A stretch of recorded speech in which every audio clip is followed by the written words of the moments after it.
Te voy a pedir que puedas preparar tu Biblia en el libro de los Hechos, Hechos de los Apóstoles. Y la historia que vamos a leer en Hechos, algunos autores, algunos teólogos dicen que es la historia más sorprendente de todo Hechos. La historia más impactante, más sorprendente de todo el libro de los Hechos. Muchos han llegado a decir o no comprenden muy bien el propósito de esta historia, porque es una historia, la verdad, bastante fuerte. Ahora nosotros tenemos que saber que Hechos fue escrito ¿por quién? Por Lucas. Lucas era médico, era doctor. Entonces Lucas, que es médico, va a escribir este libro, y este libro nos va a narrar desde la ascensión de Jesús a cómo comienza la iglesia y cómo es la vida de los primeros cristianos.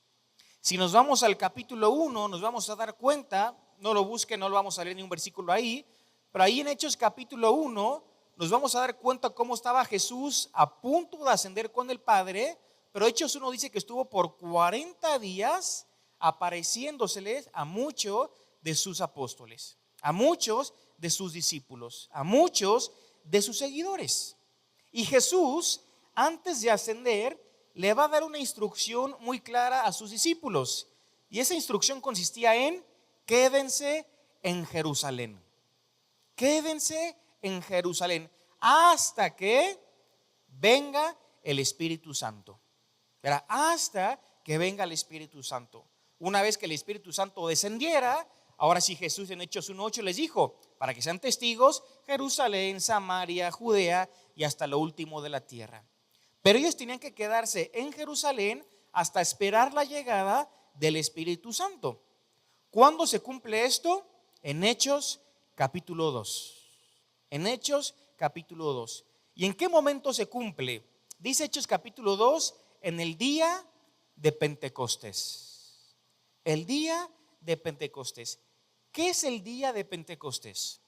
El día de Pentecostés es una fiesta que tienen los judíos cada año, que se celebra 50 días después de la Pascua. 50 días después de la Pascua. Ellos conmemoran o celebran que es un tiempo de cosecha por todo lo que habían sembrado, pero no solamente eso. En el día de Pentecostés también recuerdan cómo Dios les dio la ley y los mandamientos en el monte Sinaí. Y esto es lo que conmemoran cada año 50 días después de la Pascua.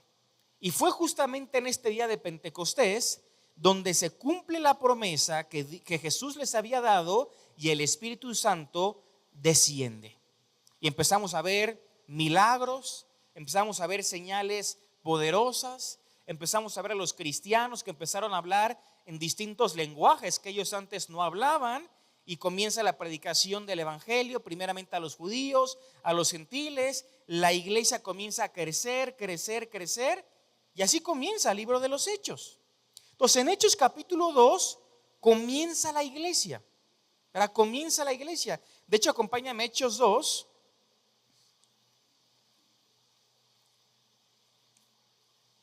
Como veamos cómo era la vida, hermanos, de los primeros cristianos. Fíjense lo que dice el versículo 42. Hechos 2:42. Dice así: y perseveraban en la doctrina de los apóstoles, en la comunión unos con otros, en el partimiento del pan y en las oraciones. En las oraciones. Fíjense, hermanos, Hechos 2 comienza la iglesia, y Hechos 2 nos dice 4 cosas que caracterizaban a la iglesia primitiva o los primeros cristianos. Vamos a recapitular. ¿Qué cosas eran? Léelo en tu Biblia, Hechos 2:42. La doctrina de los apóstoles, en primer lugar. En segundo lugar, en la comunión unos con otros. Tercer lugar, en el partimiento del pan. Y en último lugar, en las oraciones. Estas 4 cosas eran características de los primeros cristianos. Pero fíjate la palabra clave, que el versículo 42 empieza diciendo que ellos perseveraban. Entonces la idea que nos da Lucas es: perseveraban en la doctrina, perseveraban en la comunión unos con otros, perseveraban en el partimiento del pan y perseveraban en las oraciones. Aquí está la clave, hermanos. La iglesia primitiva o los primeros cristianos perseveraban en estas cosas. ¿Qué significa perseverar? En la Biblia, perseverar significa anhelar una cosa, anhelar algo. Significa ser constante. Significa que de manera continua una persona está haciendo algo. Eso es perseverar. Ahora yo te pregunto, ¿alguna vez has estado tan emocionado por algo o por alguien que lo único que quieres hacer es invertir tiempo en esa cosa? Eso es perseverar. Cuando tú te enganchas con un libro, no quieres dejar de leer hasta terminarlo. Cuando un joven o una persona ama un deporte, quiere estar todos los días practicando ese deporte y jugándolo. Un amante de la cocina constantemente está cocinando y buscando nuevas técnicas para seguir aprendiendo o mejorar su mano, su cocina. Cuando alguien está enamorado de una persona, lo único que busca es estar con esa persona. Entonces eso es perseverar. Cuando uno anhela tanto algo que de forma continua busca estar haciendo esa cosa, estando con esa persona. Bueno, hermanos, así era la vida de los primeros cristianos. Ellos perseveraban, anhelaban que los apóstoles les enseñaran la palabra de Dios, porque dice que perseveraban en la doctrina de los apóstoles. Entonces era un anhelo que tenía cada cristiano de poder ser enseñado por los apóstoles, que eran los maestros. Ellos anhelaban de forma constante tener comunión unos con otros. Fíjense, hermanos, que la vida de la iglesia o de los primeros cristianos no era una vida de reunirse los domingos y el resto de la semana no veo a nadie, yo hago mi propia vida. Así no comenzó la iglesia. Ellos anhelaban estar juntos. Ellos anhelaban y constantemente tenían comunión unos con otros. No solamente eso, dice también en el partimiento del pan. Por supuesto que esto es una referencia a la cena del Señor, pero no solamente a la cena del Señor. También ellos comían y compartían juntos. Y lo último que dice es que ellos perseveraban en las oraciones. Constantemente, hermanos, ellos estaban orando. Hermanos, nosotros cuando leemos el libro de los Hechos, tiene que ser una exhortación a cada uno de nosotros de la forma en lo que pensamos que es la iglesia. Porque muchos de nosotros simplemente nos aparecemos una vez a la semana y pensamos que eso es la iglesia, y eso no es la iglesia. La iglesia es anhelar estudiar la palabra de Dios, anhelar tener comunión con mis hermanos, anhelar poder compartir, buscar tiempos de convivencia. La iglesia es estar orando los unos por los otros. Eso realmente es la iglesia.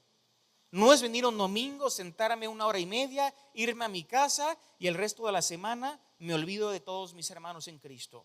Eso no es la iglesia. Fíjense cómo a partir del versículo 43 nos sigue narrando la vida de los primeros cristianos. Hechos 2:43. Dice, vamos a leer del versículo 44, Hechos 2:44. Todos los que habían creído estaban juntos y tenían en común todas las cosas. Fíjense al grado, ¿dónde llegaba esto? Vendían sus propiedades y sus bienes y los repartían a todos según la necesidad de cada uno. Y perseverando unánimes cada día en el templo y partiendo el pan en las casas, comían juntos con alegría y con sencillez de corazón, alabando a Dios y teniendo favor con todo el pueblo, y el Señor añadía cada día a la iglesia los que habían de ser salvos. Vamos a saltarnos al capítulo 4, versículo 32, Hechos 4:32. Y fíjense cómo se vuelve a repetir lo que leímos en Hechos 2. Dice así: y la multitud de los que habían creído eran de un corazón y un alma, y ninguno decía ser suyo propio nada de lo que poseía, sino que tenían todas las cosas en común. Y con gran poder los apóstoles daban testimonio de la resurrección del Señor Jesús, y abundante gracia era sobre todos ellos. Así que no había entre ellos ningún necesitado, porque todos los que poseían heredades o casas las vendían y traían el precio de lo vendido y lo ponían a los pies de los apóstoles, y se repartían a cada uno según su necesidad. Hasta ahí vamos a leer. Hermanos, nos damos cuenta el amor que ellos tenían entre los unos a los otros. Era un amor que solamente, es un amor que solamente Dios puede poner ese tipo de amor en los corazones de las personas. Ellos literalmente estaban cumpliendo con lo que Jesús resumió como lo que es la ley, que es amar a Dios con todo nuestro ser y amar al prójimo como a uno mismo. Hermanos, nosotros no podemos amar a nuestro prójimo como a nosotros mismos si primeramente no cumplimos con la primera parte, que es amar a Dios con todo tu corazón, con toda tu mente, con todas tus fuerzas y con toda tu alma. Los primeros cristianos amaban a Dios con todo su ser. Y ese amor a Dios provocaba que ellos amaran a su prójimo como a ellos mismos. No sé si te diste cuenta de todo lo que leímos, pero Lucas nos está diciendo que los primeros cristianos estaban juntos. Estaban juntos. Nos dice que compartían todo lo compartían. Nos dice que vendían sus propiedades para ayudar al más necesitado. Y nos dice también que ellos alababan a Dios. Esto, hermanos, tiene que ser el distintivo de toda iglesia. Tiene que ser el distintivo en cada uno de nosotros. Dice que su amor era tan genuino y su compromiso pues era tan grande que en la iglesia no había ni un necesitado. No había necesitados. Porque cuando alguien estaba pasando alguna necesidad, alguien vendía una propiedad, traía ese dinero a los apóstoles y los apóstoles distribuían de acuerdo a la necesidad de los hermanos. Y por esta razón no había necesidad. Hermanos, si somos sinceros, qué diferente, ¿verdad? Después de 2000 años nos estamos aquí congregando en el siglo XXI, año 2024. ¿Cuántas cosas han cambiado en la iglesia en todo el mundo? Déjame leerte lo que dice F.E. Marsh. Él dice lo siguiente, presta atención. Dice: es un pensamiento grave que si el evangelista Lucas estuviese describiendo la cristiandad moderna en lugar de la primitiva, tendría que variar un poquito la fraseología de Hechos 4:32 al 35. O sea, que está diciendo, si Lucas estuviera vivo en los tiempos en los que vivimos y tuviera que describir al cristianismo de hoy en día, diría lo siguiente, presta atención. Y la multitud de los que habían profesado eran de corazón duro y de un alma dura. Y cada uno de ellos decía que lo que poseía era suyo. Y todos tenían las cosas a la moda, y con gran poder daban ellos testimonio de las atracciones de este mundo, y abundante egoísmo había sobre todos. Así que había muchos entre ellos que carecían de amor, porque todos los que eran poseedores de fincas compraban más, y a veces daban un poco de ello para el bien público, para que sus nombres fueran publicados en los diarios y se hacía distribución de elogios a cada uno según deseaba. Fíjense cómo pone palabras exactas para describir muchas veces cómo se comporta el cristianismo en el día de hoy. Hermanos, ellos estaban juntos. Muchas veces nosotros no queremos compartir con nuestros hermanos. No queremos involucrarnos en las actividades de la iglesia. No queremos venir a los estudios bíblicos. No queremos pensar en la otra persona. Solamente pensamos en nosotros mismos o en nuestra propia familia. Muchas veces nos comportamos de forma egoísta. Hermanos, ellos compartían todo. Y muchas veces, somos honestos, nosotros no compartimos nada. Muchas veces el domingo no compartimos ni el saludo. Ni el saludo. No somos capaces de saludar, de hablar, de compartir, de convivir. Si no somos capaces de compartir eso, por supuesto que nunca venderíamos algo para ayudar a un necesitado. Nunca. Si nuestra actitud es ¿cómo yo voy a hacer? Si es mío, si yo me lo gané, si yo lo pagué, si es la inversión de mi vida, ¿cómo yo voy a hacer algo así para ayudar a alguien más? Que alguien más lo ayude, que alguien más vea por esa persona. Ellos vendían sus propiedades para ayudar al más necesitado. Dice, hermanos, también que ellos alababan a Dios.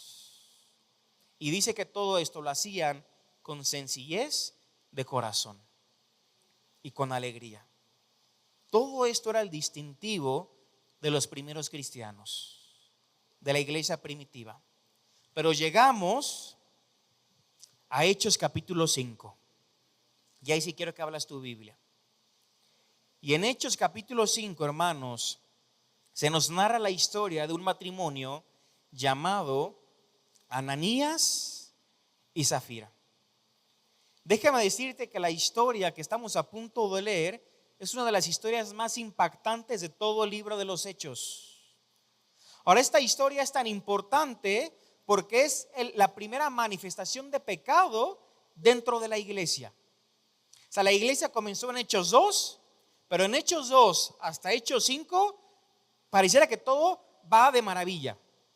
Pareciera que la iglesia es perfecta, ¿verdad?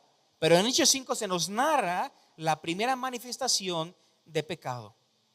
Lo que obviamente nos enseña a cada uno de nosotros que los primeros cristianos no estaban exentos ni de problemas ni de pecados. Cada uno de nosotros también tenemos problemas y hay pecados entre nosotros. Cuando la iglesia primitiva no estaba exento de todo esto. Ahora vamos a leer la historia. Acompáñame desde Hechos 4, versículo 36. Hechos 4, 36. Dice así: entonces José, a quien los apóstoles pusieron por sobrenombre Bernabé, que traducido es hijo de consolación, levita, natural de Chipre, como tenía una heredad, la vendió y trajo el precio y lo puso a los pies de los apóstoles. Pero cierto hombre llamado Ananías, con Zafira su mujer, vendió una heredad y sustrajo del precio, sabiéndolo también su mujer, y trayendo solo una parte, la puso a los pies de los apóstoles. Y dijo Pedro: Ananías, ¿por qué llenó Satanás tu corazón para que mintieses al Espíritu Santo y sustrajeses el precio de la heredad? Reteniéndola, ¿no se te quedaba a ti? Y vendida, ¿no estaba en tu poder? ¿Por qué pusiste esto en tu corazón? Le dice Pedro: no has mentido a los hombres, sino a Dios. Al oír Ananías estas palabras, cayó y expiró, y vino un gran temor sobre todos los que lo oyeron. Y levantándose los jóvenes, lo envolvieron y sacándolo, lo sepultaron. Pasado un lapso como de 3 horas, sucedió que entró su mujer, no sabiendo lo que había acontecido. Entonces Pedro le dijo: dime, ¿vendisteis en tanto la heredad? Y ella dijo, sí, en tanto. Y Pedro le dijo, ¿por qué convinisteis en tentar al Espíritu del Señor? He aquí a la puerta, he aquí a la puerta los pies de los que han sepultado a tu marido y te sacarán a ti. Al instante ella cayó a los pies de él y expiró, y cuando entraron los jóvenes la hallaron muerta y la sacaron y la sepultaron junto a su marido. Y vino gran temor sobre toda la iglesia y sobre todos los que oyeron estas cosas. Sin lugar a dudas, una historia dura, una historia un poquito difícil de entender. Uno se hace preguntas, ¿no? Cuando lee la Biblia, y a veces esas preguntas no tienen respuesta. Por ejemplo, cuando Ananías cae muerto y lo sepultan, ¿por qué nadie le avisó a su familia? ¿Por qué lo sepultaron sin avisarle a su esposa? No lo sabemos. Es una respuesta es una pregunta a la cual no tenemos respuesta. Pero vamos a enfocarnos en lo que sí nos está diciendo la Biblia de esta historia. Ahora, ¿por qué les pedí que leyéramos desde el capítulo 4? Porque obviamente la Biblia en su original no estaba dividida ni por versículos ni por capítulos. Entonces, cuando vemos Hechos capítulo 5, es una continuación de Hechos capítulo 4. Y la misma historia lo va narrando de esa misma manera. Porque en el versículo 36 se nos presenta un hombre que se llamaba José, a quien los apóstoles apodaron como Bernabé. Ahora, el meollo de la historia va a ser que Bernabé tenía una propiedad y la vendió y demostró que el Espíritu Santo gobernaba en su corazón. Ananías y Zafira también tenían una propiedad, también la vendieron, pero van a manifestar su naturaleza pecaminosa y por causa de esto los dos terminan muriendo. Ahora, ¿qué fue lo que sucedió? Dice el versículo 37 que este hombre llamado Bernabé tenía una heredad, una propiedad. Dice que la vende y trae el precio y lo puso a los pies de los apóstoles. Entonces, ¿qué es lo que estaba sucediendo? Bernabé tenía una botella de agua, era de su propiedad, vendió esta botella, le costó 20 pesos y los 20 pesos los puso a disposición de los apóstoles. Ahora, fíjense cómo empieza el versículo 1 del capítulo 5. Dice, pero aquí ya la Biblia nos da un contraste entre lo que hizo Bernabé y lo que va a hacer Ananías y Zafira. Entonces este pero es para que cada uno de nosotros aprendamos a ver el contraste entre estas dos familias. Dice versículo 1, pero cierto hombre llamado Ananías, con Zafira su mujer, vendió una heredad. O sea, hasta aquí hicieron prácticamente lo mismo que Bernabé. Vendieron una propiedad, vendieron una heredad. Pero ¿cuál fue la diferencia entre lo que hizo Bernabé y entre lo que hizo este matrimonio? Fíjense versículo 2, aquí está la clave. Y sustrajo del precio, sabiéndolo también su mujer, y trayendo solo una parte, la puso a los pies de los apóstoles. O sea, la misma historia, la misma narrativa del pasaje nos da a entender que Ananías se había comprometido delante de Dios que todo lo que ganara por la venta de esa propiedad, todo lo iba a poner en manos de los apóstoles. Pero ¿qué fue lo que hizo? ¿Cuál fue el problema? Vendo esta agua a 20 pesos. Bueno, yo voy a la iglesia, ¿sabes qué? O Ananías iba ahí con los apóstoles. ¿Cuánto te costó tu heredad? Me costó 10 pesos. Eso significa que él sustrajo. Él le quitó y solamente dijo, me costó esto, y el otro se lo quedó. Hermanos, esta historia es una historia que nos revela el pecado que muchas veces hay en nuestro corazón. Ananías y Zafira se nos muestran aquí en la Biblia como un matrimonio donde se puso en manifiesto la hipocresía que ellos tenían. Imagínense, seguramente ellos pensaron, oye amor, vamos a vender algo, le quitamos, nos decimos que costó tanto y quedamos bien delante de toda la iglesia. Y quedamos bien enfrente de todos los apóstoles. Y todo el mundo va a decir qué generosos que es este matrimonio. Porque vendimos una propiedad. ¿Quién hace eso? Entonces seguramente ellos, siendo hipócritas y buscando un reconocimiento de parte de la iglesia de los apóstoles, fueron movidos a hacer lo que ellos hicieron. Hermanos, si somos honestos en esta mañana, ¿cuántas veces hemos venido aquí a la iglesia aparentando una falsa espiritualidad? Aparentando ser espirituales, aparentando que todo esté bien, que todo está bien en nuestras vidas, aparentando que tenemos un matrimonio perfecto, aparentando que no tenemos problemas, haciendo cosas para que simplemente la gente nos vea, ofrendando, pero tengo la intención de que el que está a mi derecha, el que está a mi izquierda, vea cuánto di. Hermanos, muchas veces caemos en la misma hipocresía. ¿Cuántas veces no tenemos un amor al dinero que termina convirtiéndose en algo pecaminoso? Que como dice Pablo a Timoteo, que raíz de todos los males es el amor al dinero. Todo eso está evidenciando a Ananías y Zafira. Su hipocresía, la búsqueda de gloria, el querer ser visto, el querer ser reconocido.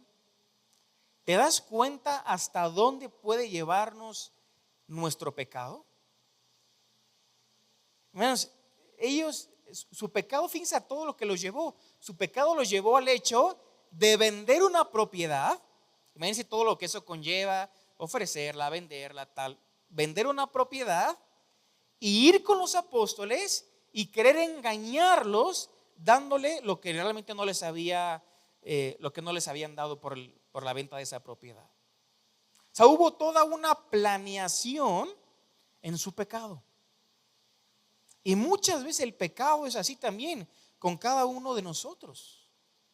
Entonces el problema de Ananías, ¿cuál fue? Dice que él sustrajo del precio y él quiso engañar a los apóstoles.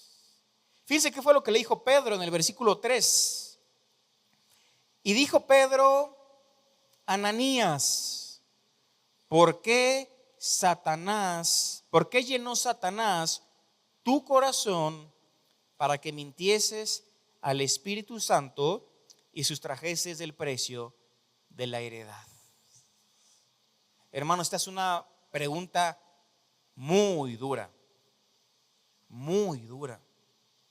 Fíjense que Pedro le está diciendo a Ananías que él intentó mentirle al Espíritu Santo.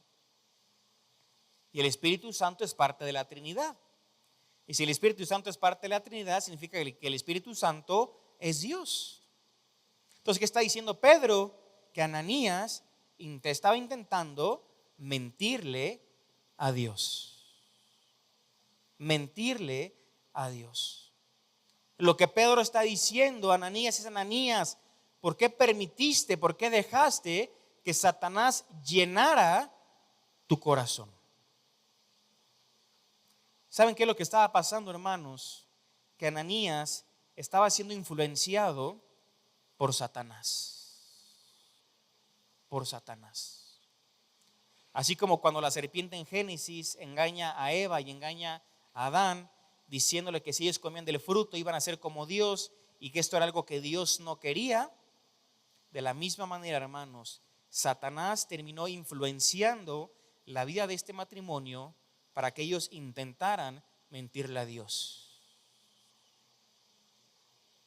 Nos damos cuenta, hermanos, que muchas veces las motivaciones que hay en nuestro corazón es por influencia de Satanás. Nosotros creemos como creyentes y como iglesia que un cristiano no puede ser poseído por un demonio, ¿verdad? Porque dice la Biblia: ¿qué comunión tiene la luz con las tinieblas? Entonces nosotros creemos que un creyente, un cristiano realmente nacido nuevo, no puede ser poseído por un demonio. Pero sí, hermanos, podemos ser influenciados por Satanás. Es muy diferente, influenciados por Satanás. En esta historia estamos viendo que Ananías fue influenciado por Satanás. Es inevitable la pregunta, hermanos, pero muchas veces cuántas actitudes en nuestro día a día tal vez no hayan sido influenciados por nuestro enemigo. Porque hemos estado alimentando a nuestra carne, nos hemos dejado influenciar por Satanás y hemos hecho cosas que no teníamos que hacer. Hermanos, Ananías estaba intentando engañar a Dios. Engañar a Dios. ¿Qué fue lo que pasó? Dice versículo 4, fíjense lo que dice Pedro: reteniéndola, ¿no se te quedaba a ti? O sea, lo que Pedro está diciendo a Ananías, ellos no vendían sus propiedades por obligación, hermanos. Ellos vendían sus propiedades por amor. No era que los apóstoles les obligábamos a todos. No. Era lo que nacía en el corazón de forma genuina. Ellos tomaban esa iniciativa. Todo lo que Pedro le está diciendo es: Ananías, tú podías quedarte tu propiedad. No había necesidad de venderla, la podías retener y seguía siendo tuya. Y aún le agrega más, él dice: Ananías, y vendida, ¿no estaba en tu poder? O sea, dice, aún vendida, lo que él ganó por esa propiedad es algo que está en tu poder. Pero dice: pero ¿por qué pusiste esto en tu corazón? ¿Por qué intentas engañar a los demás? ¿Por qué intentas engañar a Dios? Ese fue realmente el pecado de Ananías. O sea, él mintió. Él pudo haber dicho: yo quiero dar solamente la mitad. Pero él mintió. Él trató de engañar, pensando que, o haciéndole creer a las personas o a los apóstoles que estaba dando todo, cuando no era así. Este fue realmente el pecado. Entonces Ananías lo confronta y le dice: ¿por qué pusiste esto en tu corazón? Y Pedro le dice: no le has mentido a los hombres, le has mentido a Dios. Le has mentido a Dios. Hermanos, cuando queremos aparentar una falsa espiritualidad, cuando queremos aparentar aquí en la iglesia delante de todos los demás, es como si la Biblia nos estuviera diciendo a uno de nosotros: no estás engañando a los hombres, le estás mintiendo a Dios. Porque todo pecado que nosotros cometemos es en contra de Dios y va en contra de la santidad de nuestro Dios. Fíjense, hermanos, que Ananías, al oír estas palabras, cayó muerto. Cayó muerto. Pagó las consecuencias de sus decisiones. Y después entra en cuadro Safira, su mujer. Fíjense, versículo 7 dice: pasado un lapso como de 3 horas, sucedió que entró su mujer, no sabiendo lo que había acontecido. Entonces pasaron 3 horas, entra la mujer, no sabía exactamente nada. Y Pedro le va a decir, versículo 8, Pedro le dijo: dime, ¿vendisteis en tanto la heredad? Y ella dijo: sí, en tanto. Volvió a mentir. Yo me pregunto, ¿por qué Safira mintió? Si leemos el versículo 2, nos damos cuenta que quien sustrajo del precio fue Ananías, fue el hombre, fue el esposo. Pero el versículo 2 nos da algo un detalle muy importante acerca de Safira. Dice el versículo 2: sabiéndolo también su mujer. O sea, aquí nos da la idea de que fue Ananías quien le robó la cantidad, quien agarró, quien sustrajo, quien agarró una parte para ellos. Y si leyéramos hasta aquí, nos damos cuenta o llegaremos a la conclusión de que Safira únicamente lo sabía. Lo sabía. Sabía qué era lo que su esposo hizo. Pero ya cuando nos saltamos al versículo 8, y Pedro le pregunta, ¿vendiste la propiedad en tanto? Ella dijo, sí, yo lo hice. Yo creo que tal vez Zafira sabía que su esposo iba a mentir a los apóstoles y ella, por no ir en contra de su marido, le terminó siguiendo el juego. O sea, ¿qué podemos llegar a decir, hermanos? Que el pecado de su marido la terminó arrastrando también a ella también. Porque en el versículo 2 se presenta como que ella simplemente lo sabía, pero al final termina mintiendo igual que su marido. Entonces fue arrastrada por el pecado y cayó en la misma actitud que su propio esposo. Yo te pregunto, matrimonios que están aquí presentes, ¿alguna vez el pecado de tu esposo, de tu esposa, te ha arrastrado a ti también? Que de repente tu esposo no es alguien muy espiritual, es alguien que no busca honrar ni glorificar a Dios, es alguien que tiene el pecado como un estilo de vida y te termina arrastrando a ti también, o viceversa. Hermanos, esto no tiene que ser así. Recordemos que en Hechos 2 y 3 se nos enseña que primero está obedecer a Dios que a los hombres. Entonces ella fue arrastrada por el pecado de su marido. ¿Y qué fue lo que sucedió? Versículo 9. Pedro le dijo, ¿por qué convinisteis en tentar al Espíritu del Señor? Entonces no solamente vemos que ellos intentaron engañar a Dios, que su corazón fue lleno por Satanás o influenciado por Satanás, sino que también Pedro les dice que ellos estaban siendo tentados estaban tentando o queriendo tentar al Espíritu del Señor.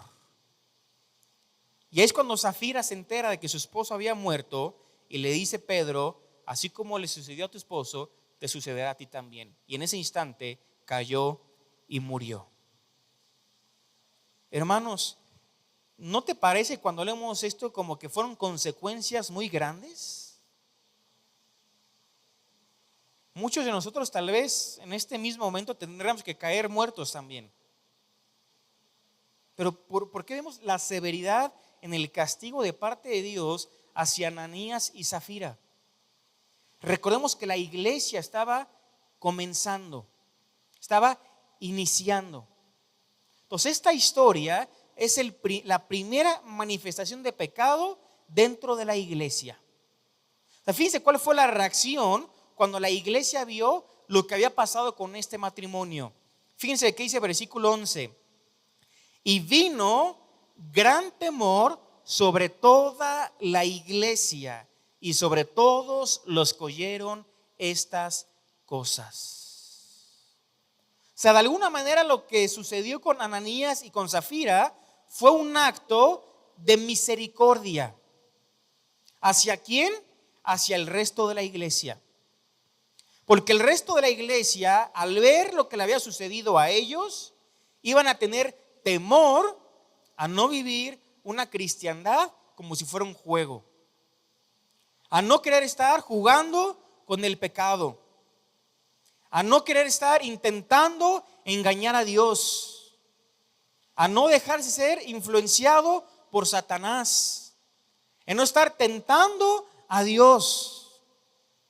¿Sí sabemos qué es tentar a Dios? Tentar a Dios, hermanos, es cuando hay una línea muy delgadita entre lo que es pecado y entre lo que no es pecado, y nos gusta vivir en el límite de esa línea. Paso tantito, peco, sí, con tal y acabo Dios me perdona, ya estoy otra vez de este lado. Sí, voy a hacer lo mismo, peco, no, pero Dios perdona todos mis pecados, simplemente tengo que confesar, Él es fiel, Él es justo, y así. Y estamos jugando con el pecado y estamos intentando tentar a Dios. Esta historia queda como un ejemplo del tipo de cristiano que Dios está buscando. Un cristiano como Bernabé, que era movido por el Espíritu Santo y que se mostró íntegro en lo que él hizo.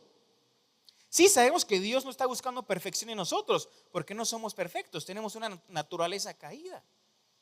Pero Dios sí quiere que tú y yo andemos en el Espíritu, y que vivamos vidas que glorifiquen y que honren a Dios. Entonces, así como la iglesia se llenó de temor por lo que le había pasado a Ananías y Zafira, nosotros también tenemos que tener temor, hermanos, porque el pecado siempre tiene consecuencias. Siempre tiene consecuencias. Entonces, ¿qué tipo de cristianismo queremos vivir? Como Bernabé, como los apóstoles, como los primeros cristianos que perseveraban en la enseñanza, que perseveraban en la comunión unos con otros, que perseveraban en el partimiento del pan, que anhelaban y que de forma continua oraban los unos por los otros. ¿Ese tipo de creyente buscamos ser? ¿O queremos ser como Ananías y Zafira, donde su pecado los gobernó, los controló, fueron hipócritas, fueron egoístas, quisieron ser vistos, quisieron ser reconocidos y buscaron engañar y mentirle a Dios? Yo con esto termino, hermanos. ¿Qué tipo de cristiano quieres ser? Vamos a orar. Padre, te damos las gracias por el tiempo con tu palabra. Gracias, Dios, porque tú dejas esta historia como un ejemplo para cada uno de nosotros. Gracias, Padre, porque aún en los comienzos de la iglesia nos damos cuenta, Señor, que tú no ocultaste sus defectos, sus problemas, sus pecados, sino que los dejas ahí, Señor, en la Biblia, para que cada uno de nosotros podamos darnos cuenta y pensar en qué tipo de cristiano buscamos ser. Padre, reconocemos que muchas veces estamos como Ananías y como Zafira, influenciados por Satanás, controlados por nuestra carne, buscando el reconocimiento de los hombres, de las personas, de las autoridades, buscando el ser vistos, buscando el quedar bien. Y esto no tiene que ser así, Señor. Tú perfectamente conoces nuestros corazones. Padre, queremos vivir una vida íntegra delante de ti. Queremos que esta historia pueda servir como un ejemplo, Padre, para que nos conduzcamos con temor todo el tiempo de nuestra peregrinación. Gracias, Padre, por esto, y que realmente cada uno de nosotros podamos ser desafiados y exhortados por tu palabra a vivir el cristianismo, Señor, como tú quieres que lo hagamos. A vivir como la Biblia nos dice que somos, siendo embajadores de Dios, representantes tuyos, Señor, aquí en la tierra. Te agradecemos, Dios, por este tiempo y bendice el resto del servicio en el nombre de Jesús. Amén. Dios los bendiga, hermanos.